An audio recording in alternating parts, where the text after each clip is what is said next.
bien, bonjour à tous et à toutes qui nous suivez sur ma chaîne pour aujourd'hui écouter un sujet d'une importance capitale puisque on est là avec Luminaire, les trios de Luminaire pour vous aider ou vous accompagner à développer l'esprit critique face à l'information. Et aujourd'hui, le thème, c'est la défiance légitime.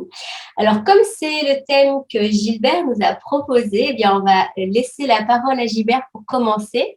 Et donc, eh bien, Gilbert, pourquoi ça t'a inspiré? Pourquoi tu as envie de parler de ce thème et qu'est-ce que ça veut dire la défiance légitime pour toi? D'accord.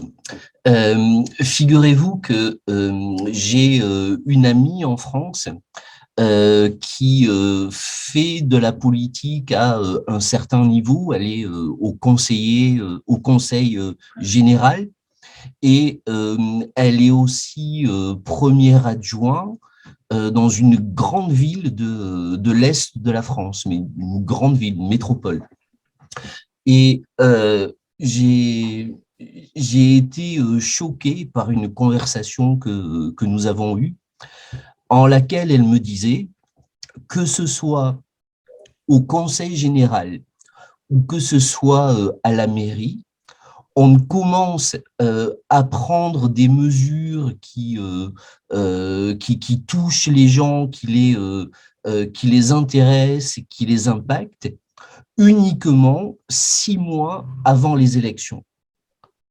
C'est-à-dire qu'elle m'expliquait que la population avait une mémoire de 6 mois avant les élections. Tout ce qui se passe après les élections jusqu'à 6 mois avant les prochaines élections, ça reste dans une zone un petit peu confuse qui a pu les agacer sur l'instant, mais qui, au fil des émotions qui changent et puis une affaire qui en remplace une autre, tout ça finit dans l'oubli. Et la mémoire vive n'est que de 6 mois, et c'est avec un cynisme absolument effarant qu'elle m'expliquait que les choses fonctionnaient comme ça.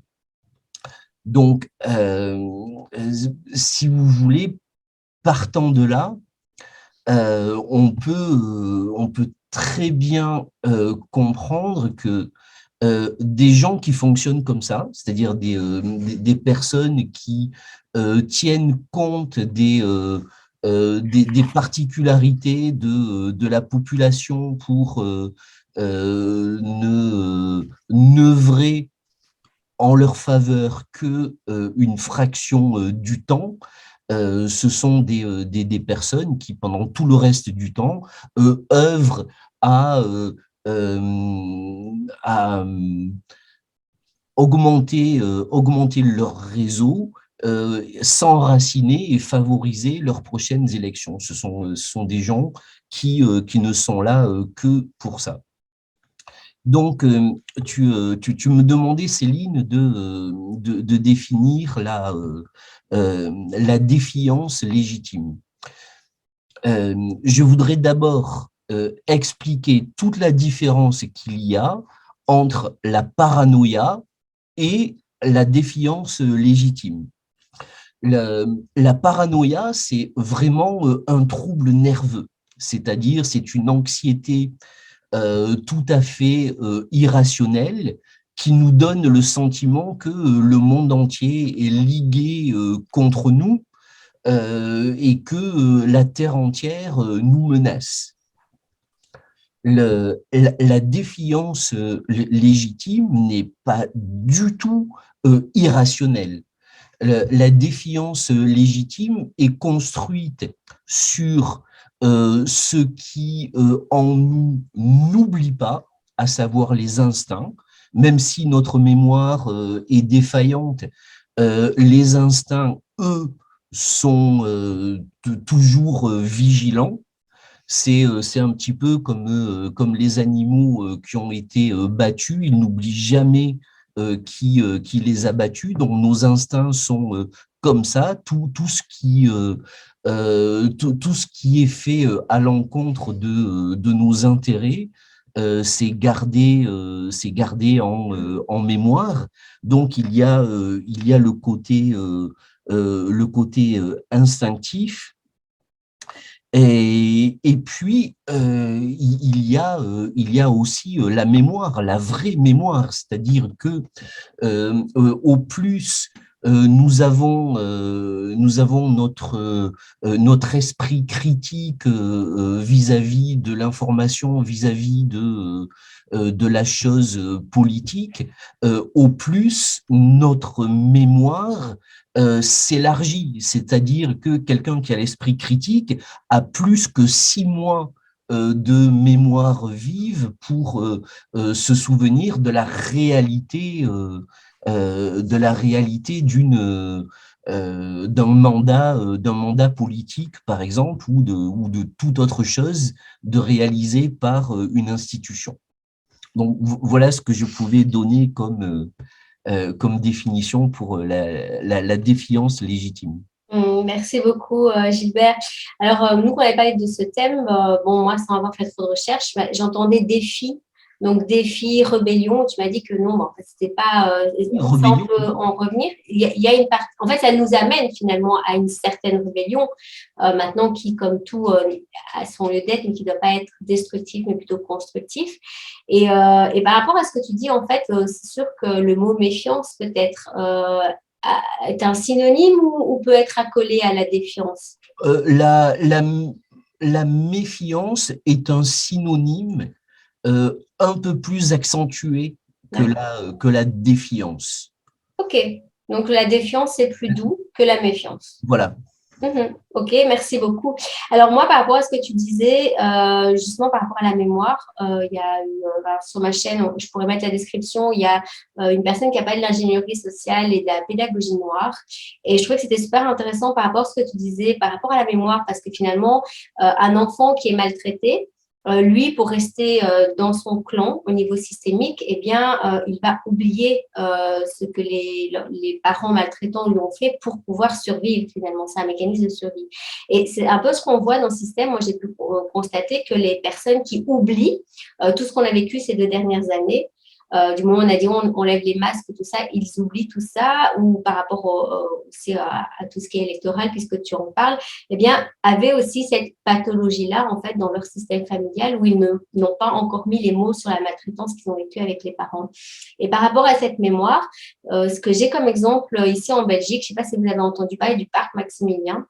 En fait, il y a 3 ou 4 ans, je pense, il y avait des réfugiés en fait qui dormaient la nuit en hiver sous des tentes, quand il y avait des tentes dans le parc Maximilien. Et il y a plusieurs groupes Facebook qui se sont formés pour que chaque soir, des personnes viennent prendre ces réfugiés chez eux. Et c'était interdit en fait au niveau de la police. Et donc, il y a des personnes qui, même devant leur enfant, hein, donc des parents qui ont été amenés ligotés et en prison pour avoir pris ces personnes-là chez elles, donc pour avoir aidé un humain en gros à ne pas dormir dehors. Et donc moi, quand on a parlé des Ukrainiens, on a ouvert les bras à cette personne. Ben, ce qui m'est revenu, c'est oups, il y a quand même quelque chose qui ne va pas. Comment ça se fait que les personnes ont oublié toute la maltraitance qu'on a fait vivre à nos réfugiés qui sont là depuis belle lurette, et que par contre, on a une autre manière d'être avec les Ukrainiens, tant mieux pour eux. Mais pourquoi alors cette dissonance en fait de l'un à l'autre et qu'on a été traités comme des bandits et emprisonnés pour avoir fait exactement la même chose qu'on nous demande maintenant d'une autre manière. Et donc, j'étais vraiment étonnée de voir que les gens oubliaient. Et j'étais très contente que sur Facebook, il y a des gens qui ont juste posé cette question, 2 poids, 2 mesures, pourquoi là, on agit comme ça alors que la loi n'a pas changé. Donc, qu'est-ce qui se passe? Donc, moi, ça m'a fait penser à ça quand tu m'as parlé de ça. Et bon, maintenant, on est en pleine élection. Donc, je pense que soit il y a des triches, soit il y a vraiment un problème de mémoire. Alors, c'est pas 6 mois, hein, c'est même une semaine, hein, apparemment. La mémoire courte, les mémoires de poisson rouge. Karine, toi, ça t'a apporté quoi? Ça t'a inspiré quoi, ce thème de la défiance légitime par rapport à l'information qui, finalement, il faut quand même pas l'oublier, c'est que c'est quand même l'information qu'on reçoit, qu'elle soit au niveau médiatique, au niveau de notre environnement, de notre système familial, qui vont faire qu'on va prendre des décisions, qu'on va réfléchir et qu'on va prendre des décisions. Donc, l'information, c'est quand même, et l'ingénierie sociale le sait très bien, capitale pour notre société. Alors, qu'est-ce que ça t'a inspiré, toi, Karine? Aujourd'hui, on est fin avril 2022. Qui se souvient qu'il y a encore quelques semaines, en France du moins, par un décret, il nous était autorisé de boire un café assis, mais pas debout. Qui se souvient qu'un arrêt préfectoral, c'était quelque part en Bretagne, il y a quelques mois de ça, interdisait le transport de certains instruments de musique sous prétexte d'une transmission d'un virus dont on a beaucoup entendu parler ces 2 dernières années. Toutes ces mesures folles, absurdes, elles ont pourtant bel et bien circulé, elles ont existé, on les a entendues, on les a vues, on les a vécues, elles ont été imposées. Et pourtant, je pense qu'une grande majorité d'entre nous, nous les avons oubliées. Alors, à quoi effectivement attribuer cet oubli-là? Alors, comme vous l'avez dit, quelle est la durée de notre mémoire? On a l'impression qu'elle se réduit à beaucoup de choses. Mais pourquoi aussi elle se réduit à un si court terme? Je pense que l'un des facteurs, c'est cette infobésité, c'est-à-dire cette multiplication des informations qui fait qu'on est noyé dans les informations, ce qui fait que, aussi absurdes soient-elles, quelque part, on les pardonne. On les oublie, on les pardonne et on pardonne aussi les personnes qui en ont été à l'origine de ces lois, de ces décrets, etc. Alors que, rationnellement, parce qu'on est bien dans le rationnel, comme l'a rappelé Gilbert, on n'est pas dans une paranoïa, on est bien dans une défiance légitime, rationnelle. Si je regarde les faits, par exemple, je peux rechercher l'information comme quoi, à un moment, il y a quelques mois de ça, un ministre déclarait droit dans les yeux, face caméra, que non, les vaccins n'étaient plus en phase expérimentale. Renseignez-vous, ils le sont toujours.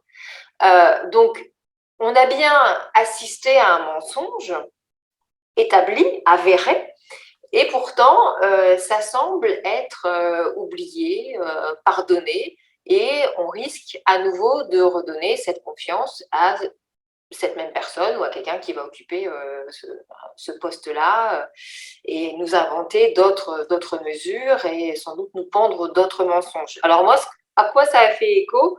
À l'un des thèmes qu'on avait traités déjà tous les trois, qui est cette confiance innée, c'est-à-dire cette inclinaison naturelle, cette tendance naturelle qu'a un individu de faire confiance dès lors que j'estime que l'information vient d'une figure d'autorité qui aurait toute légitimité, tout droit à faire ou dire telle ou telle chose.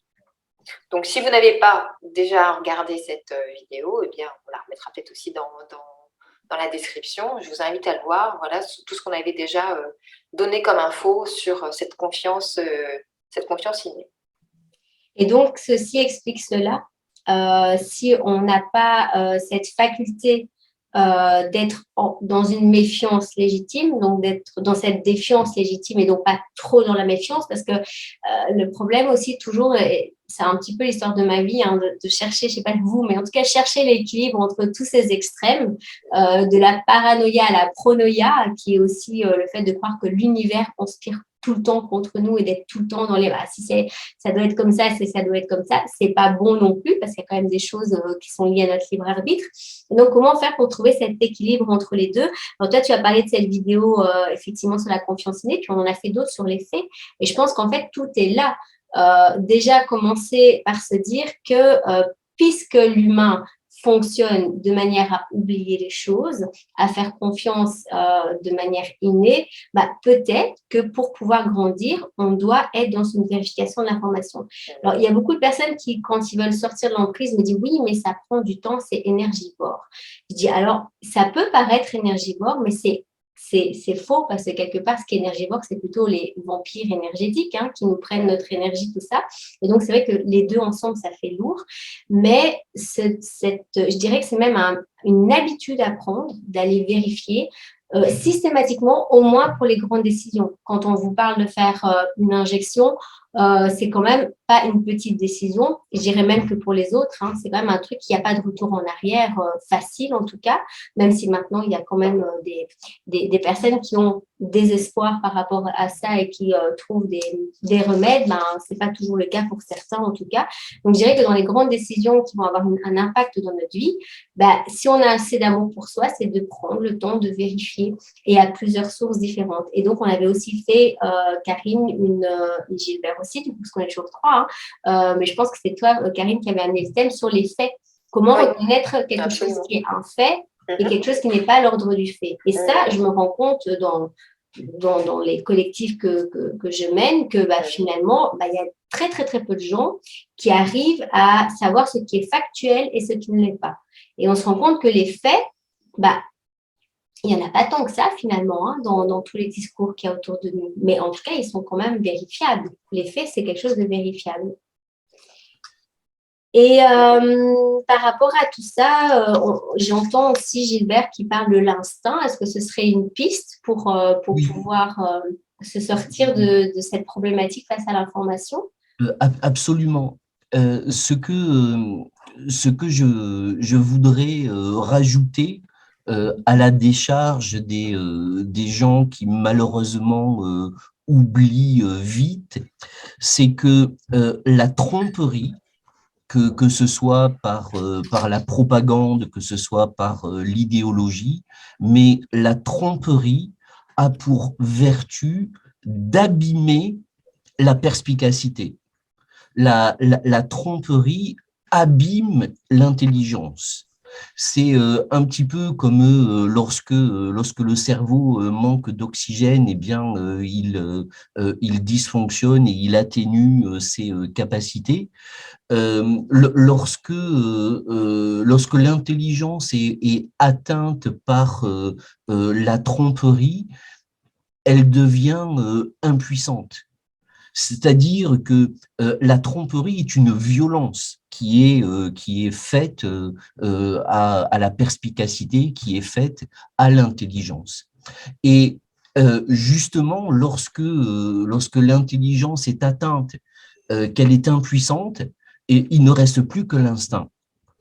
Et ceci, malheureusement, ça nous amène à quelque chose de très clivant, dans ce sens où, puisque l'instinct est fidèle et il nous défend contre un système, ou il nous alerte en tout cas contre un système, il n'y a que deux façons de se reconnaître. C'est très, très manichéen. C'est-à-dire que soit on est le fils du système, c'est-à-dire que l'on participe, que l'on adhère, que l'on est dans cette mouvance-là, soit on est le fils de la vraie vie.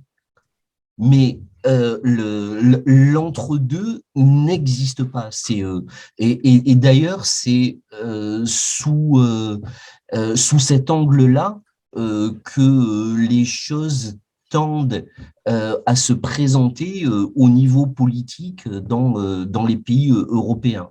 C'est-à-dire qu'en dernière analyse, finalement, il n'y aura que deux grandes tendances qui sont pro-système et anti-système. Mhm.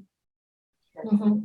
Et quand tu parles de l'instinct, moi, c'est un outil que j'aime beaucoup aux personnes que bah, j'ai appris dans le développement personnel, c'est que dans nos trois centres, donc mental, émotionnel et instinctif, en fait, le ventre, donc l'instinctif, il ne ment jamais. C'est-à-dire que quand on a mal au ventre, quelque part, après, il faut savoir l'interpréter, mais ça veut dire qu'il y a un danger. Après, ça peut être une peur aussi, mais en tout cas, il y a quelque chose à faire. Et donc, moi, ce que je dis toujours aux personnes, c'est ben, avant de prendre des grandes décisions, de ne pas se faire avoir par rapport au timing, par rapport à la peur. Quand il y a une notion d'urgence au niveau du temps, au niveau d'une peur, pose-toi la question avant qu'on t'ait mis cette peur dans la tête. Est-ce que tu pensais à tout ça? Non. Donc c'est bien quelque chose qui a été, comment on dit ça, on nous a influencé, donc on a induit, voilà, on a induit une pensée à l'intérieur de quelqu'un qui n'était pas là avant. Donc oui, l'instinct, et d'ailleurs, dans une des vidéos qui est du Doctoton que j'ai mis sur ma chaîne, il y a un médecin qui a dit que l'instinct, l'intuition, enfin, pour moi c'est lié, eh bien, c'est scientifiquement prouvé. Voilà, donc les gens qui sont dans scientifiques et qui ont besoin de ça, c'est quelque chose qui est prouvé. Donc, on peut vraiment se rallier à ça. Et d'ailleurs, ça amène à tout ce qui est vivant. C'est quand même un thème très cher à Karine, le vivant. Voilà. Ce sera un prochain thème d'ailleurs. Notre prochain thème ne sera pas celui-là, mais après. C'est l'un des prochains thèmes. Voilà, ouais, on en a d'autres. Si vous nous suivez, il y en aura d'autres. Vous pouvez d'ailleurs inspirer en disant, voilà, quel est le thème que vous avez envie d'entendre par rapport à ce thème de développer l'esprit critique face à l'information. Alors, pour conclure, Karine, est-ce que tu aurais quelque chose encore à rajouter? Oui, une petite chose. Oui, je me dis que suite à ces 2 ans de maltraitance psychologique avérée et qui n'est donc sans doute pas finie, qui pourrait reprendre d'ici quelques semaines ou d'ici quelques mois. C'est aussi pour ça qu'on fait cette vidéo maintenant, justement, parce que ça semble le bon moment. On est dans un moment de relâchement, de respiration. Donc, on va dire que les rênes sont un peu plus lâchées, mais le jour où ils vont être à nouveau tendus, aujourd'hui, la tentation, elle peut être grande pour nous d'oublier, voire d'être dans le déni de ce qui s'est passé. Le danger, évidemment, à ce moment-là, c'est de retomber dans le même piège, d'être dupé à nouveau, d'être trompé, comme Gilbert en parlait, d'être victime d'une tromperie à nouveau. Donc, pour éviter cela, j'appelle à la vigilance, effectivement, donc en écoutant son instinct, en exerçant encore une fois son esprit critique, en regardant les faits tels qu'ils sont, et puis de regarder, oui, les choses telles qu'elles sont. Moi, je salue beaucoup cette capacité que nous avons à la résilience. C'est une magnifique capacité qui nous permet d'aller au-delà, justement, de ce qui nous a fait souffrir à un moment. Mais je pense qu'il y a moyen de faire coexister résilience et mémoire. Mémoire et du coup vigilance par rapport à ce qui se passe dans notre quotidien, dans notre vie. Voilà ce que j'ai envie de livrer là. Merci Karine. Et d'ailleurs, ce qui est marrant, c'est que tous les lundis, je sors une carte de mon jeu de cartes sur les constellations familiales et systémiques, et que là, nous sommes en train de travailler sur la blessure de vie qui est la tromperie. Alors, moi, je dis que c'est en lien avec la blessure de la trahison, puis je me dis, mais pourquoi j'ai mis tromperie sur mon jeu de cartes plutôt que trahison? Bah, tu viens de répondre à la question. Merci Karine. Alors Gilbert, toi pour finir, est-ce que tu as encore quelque chose à rajouter par rapport à ce thème pour conclure? Non, je pense que on a identifié quelque chose de très simple, mais quand même de très universel, qui est donc le pouvoir d'empoisonnement et de destruction que sont la tromperie, la propagande, l'idéologie. Et le fait qu'il y a des choses qui ne mentent jamais. Donc, tu parlais du ventre, on peut parler de l'inconscient qui ne ment jamais, de la nature qui ne ment jamais. Et donc, c'est important de pouvoir choisir son camp, parce que c'est important d'aller bien au fond de soi, plutôt que d'aller bien socialement. C'est-à-dire que si on ne va pas bien socialement dans un monde qui dysfonctionne, c'est pas très grave. Ce qui est important, c'est vraiment d'aller bien en soi, avec les gens qui sont en harmonie avec nous. Oui, c'est vrai. Il y a des personnes qui disent que être malade dans un monde qui dysfonctionne, c'est pas un signe de maladie. Enfin, voilà, le fait qu'on ne fonctionne pas. C'est signe de bonne santé. C'est signe de bonne santé. Voilà, dans le positif. De bonne santé mentale. Et alors, un petit conseil que moi je donne souvent aussi aux personnes que j'ai accompagnées, c'était d'être leur propre détective privé. Parce que moi, de mon époque, avec mes parents, pour éviter de devenir folle, parce qu'ils me disaient un truc qui faisait l'inverse, à un moment donné, je me suis dit, mais c'est moi qui vais pas bien, qui oublie. Donc, j'avais mon petit carnet. Et donc, j'écrivais ce qu'ils me disaient. Et donc, après, quand ils me disaient, non, non, c'est pas vrai, j'ai pas dit ça, je revenais lire mon petit carnet et je dis, mais non, non, c'est tel jour, à telle heure, ils m'ont dit ça. Alors, l'idée, c'est pas d'être paranoïaque, parce que je pense qu'il y a des parano qui font ça, mais c'est quelque chose qu'on fait de manière temporaire. Mais l'idée, c'est de pouvoir avoir des propres repères et se conforter soi-même, en fait, que ce qu'on avait pensé, ce qu'on avait ressenti, c'était juste. Donc, c'est plus une manière de se confirmer à soi-même que nous, on va bien, parce que dans la manipulation, c'est toujours inversé. Donc, c'est la personne qui est saine d'esprit qu'on va traiter de folle. Et donc, pour réinverser les rôles, il faut être très, très aligné, comme on dit en développement personnel. Et bon, pour être vraiment avec ça, il faut avoir des faits. Et donc, nos propres faits, c'est ce qu'on vit nous-mêmes. Et donc, moi, je vous encourage vraiment, face à l'information, peut-être sur un thème, peut-être, qui n'est peut-être pas tous les thèmes, parce que sinon, comme Karine dit, on est dans l'obésité de l'information. Mais par contre, voilà, sur un thème qui vous plaît, peut-être de faire votre propre détection, en fait, de ce qui se passe. Ce qui ne sera pas étonnant d'entendre le contraire quelques semaines plus tard ou quelques mois plus tard, donc d'archiver, de noter, tiens, qu'est-ce qui a été dit. Tout à fait. Ouais. Et ça développe beaucoup de capacités cognitives en plus, donc je trouve ça génial, quoi. C'est une nourriture et donc ça, c'est bien. Eh bien, la prochaine fois, le prochain thème dont on parlera, ce sera vraiment lié, parce qu'on va parler de la perversion de la pensée. La perte de cohérence, même dans l'incohérence. Et donc, là, je pense que c'est vraiment un fil rouge par rapport à ce que nous avons vu aujourd'hui. Alors, si cette vidéo, elle t'a plu, eh bien, je te propose de pouvoir la partager, de pouvoir la liker, parce que l'intelligence artificielle existe et pour ne pas se faire manipuler par elle, c'est peut-être mieux de savoir comment ça fonctionne pour l'utiliser à bon escient, puisque rien n'est mauvais dans la technologie, c'est toujours une question d'intention qu'il y a derrière. Voilà, et donc on se retrouve la prochaine fois pour le prochain thème et je te souhaite de bien méditer sur cela. Et puis, s'il y a des choses auxquelles tu n'es pas d'accord, eh bien, c'est très bien, ce sont des pistes de réflexion et tu peux les mettre en commentaire dans la description de la vidéo. Voilà, à tout bientôt. À bientôt.